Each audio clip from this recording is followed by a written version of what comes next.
sagalee irraa dhumaati. Silkiin irraa fudhattee bakka nagaatti. Madaamii harkatti qabeetiin si dubbatu jira. Hiikmee ustaaz gabricha rabbiitiin nagaa du'aa itti naa godhe jedhe. Abbumma isaatiillee du'aa naa godhe jedheen. Afoo inaa lillaahi jedheen. Lubbuu nagaatti. Abbaa manaa kiyyaa sagalee qabee jira. Ijoollee kiyya manaa jedhee jira. Lubbuu waan fudhatee akka tokko na godhaa jira. Assalamualaikum warahmatullahi wabarakatuh. Kabajamtootaaf jaalatamtoota hordoftoota Zeenutuub hunda keessanuu baga rabbiin isaatii kanan isin ga'e buleeyyantiyaa asumaan laayik sabskiraab godhuudhaan koomentii keessan illee yaada keessan na barreessa isiniin jedha buleeyyantii qaqqaalii isin jaaladha rabbii jecha. Akkasuma buleeyyantiyaa waan nama ajaa'iba wallaahi sagalee tana dhageeffattanii jirtan jedheetiniin abdadha jechuudha. Dhugumatti wallaahi madaamonni Saudi Arabiyaa ijoollee teenya fixaa jirti.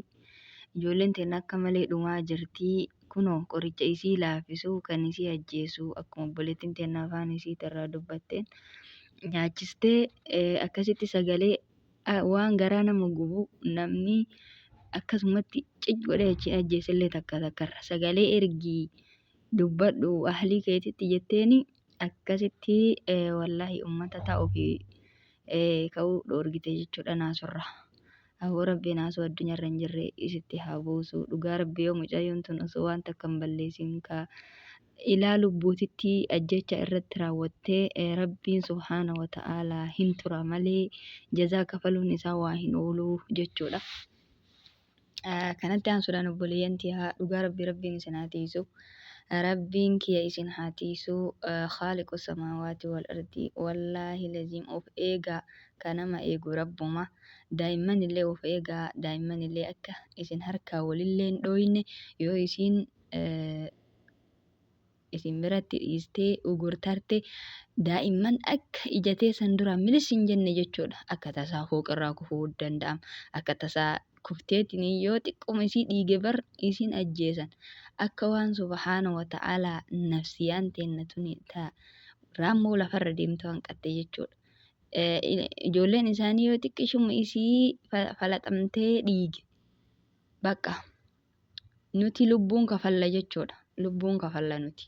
Dhiiga hagatti san dhiige lubbuun teenna baateetiin hin dhiige isaanii sun kafalama jechuudha. Maaliif akka ta'e hin beeku waan dhiigni keenya akkatti rakasa ta'eef hin beeku waan akkatti lubbuun teenna qallaalii taateef hin beeku rabbiin lubbuu hunda takkama godhee uume isaaniitiif teennallee silaa tokkoma baniin aadam wallaahi laziim lubbuun banii aadam hunduu kabajamtoodha. ولقد كرمنا بني آدم جل ربي سبحانه وتعالى كبني جر جل بني آدم كنا نولي بني ما آدمي متي رب لينديه mee dhugaa rabbii mee bani aadamii miti nullee maaliif akkana taanaree yaa rabbii kiyyaati keessumatti nu laali.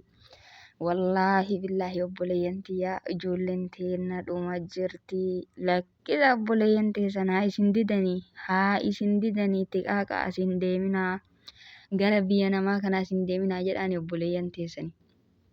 Wallaahi laziim mee asin deeminaa jedhaani. Mee ilawaa amma viidiyoo dhageettan kana namuu bilbila qabamee itti erga dhagayataa haa dhufani. Rakkoo guddaadha. Rakkoo guddaa ka ol baatanii ajjeesan kana malee rakkoon guddaan jiru ka ol hin bahin meeqa kame obboleeyyan teessan takka ol baheemi. Takka ol bahe ka ol hin bahin ka dararaa jiran ka qoonqodhaan adabaa jiran ka halkanii guyyaa ka bakka ciiftu hin qabne ka ammallee waa meeqa biyya namaa tana keessatti ijoollee teenya mudataa jira keessattuu warra afaan hin beekne wallaahi laziim rabbummaan rahmatuma ofii qabu nu haa godhu. Tarii dallansuu rabbii ta'uun oolu maaliifuu rabbi subhaana wa ta'aalaa durallee gadi hin bahinaa manaan bahinaa mana keessan hin bahinaa nuun jedhe garuu kun osoo beeku haa dhufu kun wallaalee haa dhufu kun jireenya akka malee itti ulfaattee haa dhufu waan dhufeefu dhufee erga dhufnee ammallee kan caalu oduma dhagahan garuu mee warri duraan dhufee tarii Wallaahi laziim ammallee osoo diiniin gara maratti sooshaal miidiyaa maraan babal'atee waa hunda dhagahan asuma deemaa jiran jechuudha. Garuu amma immoo gizee duraanii awwala sirii sanuu yoo wayya amma jireenyi badde uummanni immoo jirima tahee jechuudha dhugaa rabbi. Mootummaan keenya nu ilaalaa hin jiru. Imbaasiin asii nu ilaalaa hin jiru. Ijoolleen teenya dhumtee jirti. Amma obboleettiin teenyatu waan jettu dhageettanii jirta wallaahi. Obboleeyyan ilmaan tiyya amaanaa jedheeni abbaa manaa kiyyaanii. Ilmaan isii amaanaa mee haadhicha ofii tana laala.